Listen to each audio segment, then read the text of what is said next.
So I made the decision to give Scout back to the kennel, the shelter where I got her from. I told them, as you heard many times, that man talked me into it. And the vet bill came to about $80 plus tax would be close to 100. The rabies shot was $40.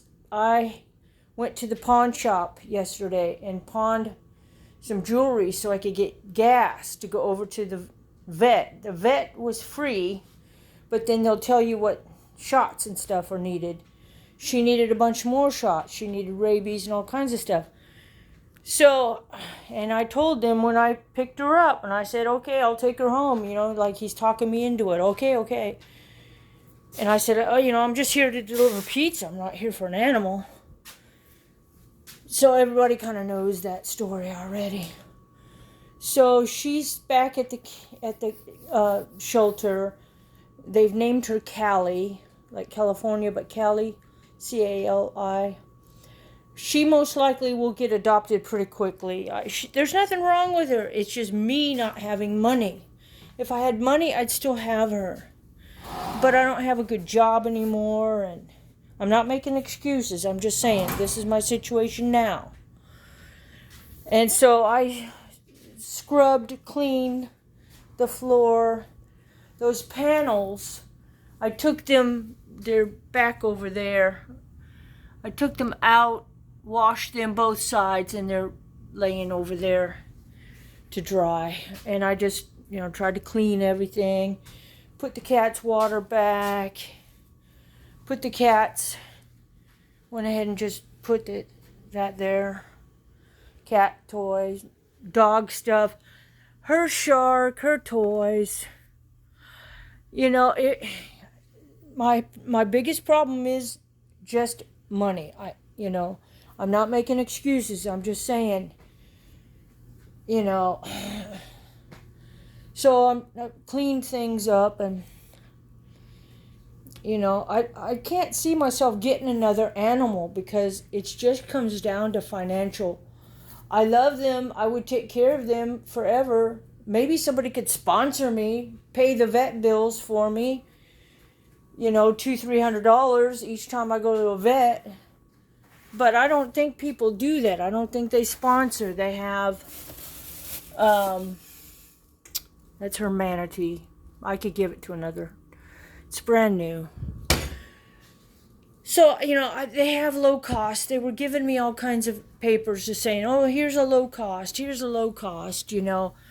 vet and this and that. And, I've got maybe $20 right now. And I'm just going to go out door dashing. And, it's kind of a sad situation, but, I had her for 3 weeks.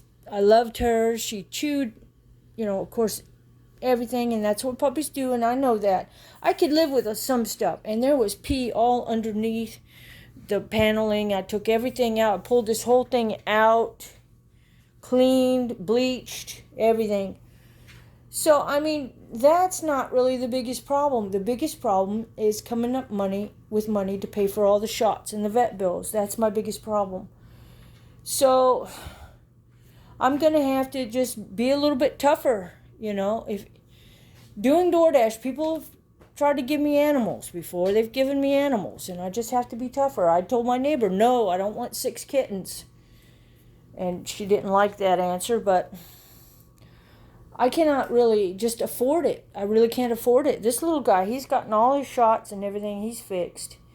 This is midnight, and the cat's outside, the 3 of them outside. My neighbor took them to Operation Catnip and got them fixed, but they don't have any shots. They're stray cats.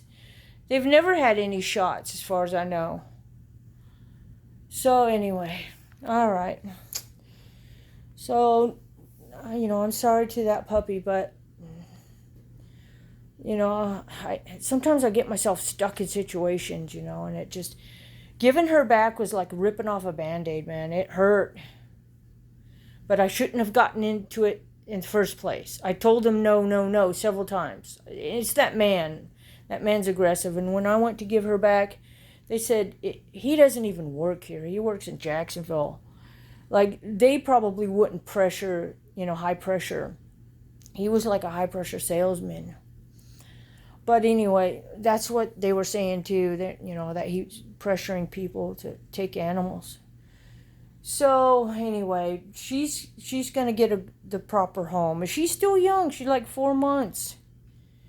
So now it's, a little bit more quiet.